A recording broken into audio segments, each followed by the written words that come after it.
সকাল থেকে বিভিন্ন ভোট কেন্দ্রে বুথে বুথে পৌঁছে যাচ্ছেন প্রার্থীরা। তবে কিছুক্ষণ আগে আপনাদের দেখাচ্ছিলাম বিষ্ণুপুরের বিজেপি প্রার্থী সৌমিত্র খাঁ, তিনি হোটেলেই রয়েছেন এবং ফোনের মাধ্যমে যোগাযোগ রাখছেন কর্মীদের সঙ্গে। সকাল থেকে জয়ের বিষয়ে যথেষ্ট আত্মবিশ্বাসী সৌমিত্র খাঁ। অন্যদিকে এই কেন্দ্র থেকে প্রতিদ্বন্দ্বিতা করছেন তারই প্রাক্তন স্ত্রী, যিনি বিষ্ণুপুরের তৃণমূল প্রার্থী সুজাতা মণ্ডল। তিনি কি বলছেন আজকের এই ভোট গ্রহণ পর্ব নিয়ে দেখাবো আপনাদের। কোনো অভিযোগ এখনও পর্যন্ত কিছু শুনতে পাইনি। ভোট পিসফুলি হচ্ছে, জাস্ট 1 ঘন্টা পোলিং হতে চলেছে। সকাল থেকেই ভোট গ্রহণ ভালোই চলছে।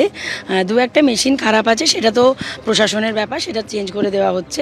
তাছাড়া এমনি সবই ভালোই চলছে। প্রতিদ্বন্দ্বী সৌমিত্র খাঁ তিনি এখনো পর্যন্ত বেরোনি এবং তার বডি ল্যাঙ্গুয়েজ যেমন তিনি ভিক্টরি সাইন দেখাচ্ছেন, অর্থাৎ তিনি জয়লাভ করে গেছেন, এরকম একটা আমি বিষ্ণুপুর লোকসভার মানুষকে নিয়ে ইন্টারেস্টেড। আমি সুজাতা মণ্ডল, আমি নিজের কর্মকাণ্ড নিয়ে ইন্টারেস্টেড। কোনো পাগল ছাগলকে নিয়ে আমি ইন্টারেস্টেড নই, তাই তারকে নিয়ে উত্তর দেওয়ার মতন আমার সময় নেই। একটুখানি একটা পোস্টারও করেছে বিভিন্ন জায়গায় জায়গায়। অ্যাকচুয়ালি ওনার যা চরিত্র বা ওনার যা পাস্ট রেকর্ড বা ওনার যা ব্যবহার বা ওনার যা কর্মকাণ্ড, সেই নিয়েই ওনার দলেরই বিক্ষুব্ধ গোষ্ঠীরা ছড়িয়েছে সাধারণ মানুষ। কারণ বেসিক্যালি যেগুলো আমি দেখেছি বা শুনেছি সেগুলো সবটাই সত্য, কারণ একটাও কিন্তু মিথ্যে কিছু লেখা হয়নি। আপনি ভালো করে দেখবেন, যদি খতিয়ে দেখা হয় ওনার ইতিহাস, পাস্ট হিস্ট্রি, তাহলে সেটাই কিন্তু প্রমাণ হয়। সবচেয়ে বড় কথা যে উনি আমার প্রতিপক্ষ বা প্রতিদ্বন্দ্বী হিসেবে ওনাকে আমি মনেই করি না।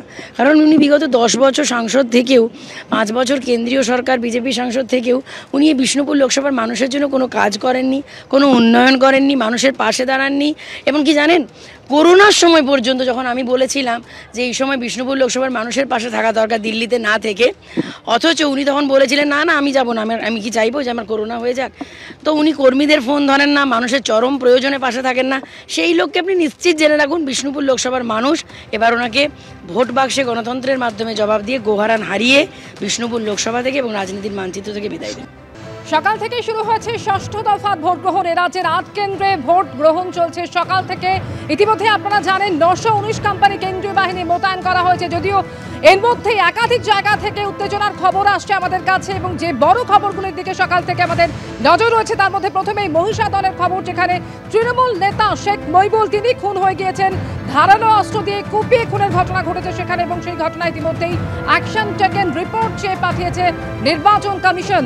একদিকে মহিষাদলের এই খবরে আমাদের যেমন নজর রয়েছে, একইভাবে নজর রয়েছে তমলুকে, যেখানে অভিজিৎ গঙ্গোপাধ্যায়কে ঘিরে স্লোগান বিক্ষোভের ছবিও দেখা গেল আজ সকালেই। গোলমালের খবর পেয়ে তিনি ঘাসিপুর প্রাথমিক বিদ্যালয়ে পৌঁছলে সেখানে তাকে ঘিরে বিক্ষোভ দেখানো হয়। অন্যদিকে তমলুকেরই তৃণমূল প্রার্থী দেবাংশু ভট্টাচার্য তিনি পাল্টা 2 জন এজেন্টকে অপহরণের অভিযোগ তুলছেন। কমিশন বাহিনী নিষ্ক্রিয় এমন অভিযোগ করছেন হিরণ চট্টোপাধ্যায়।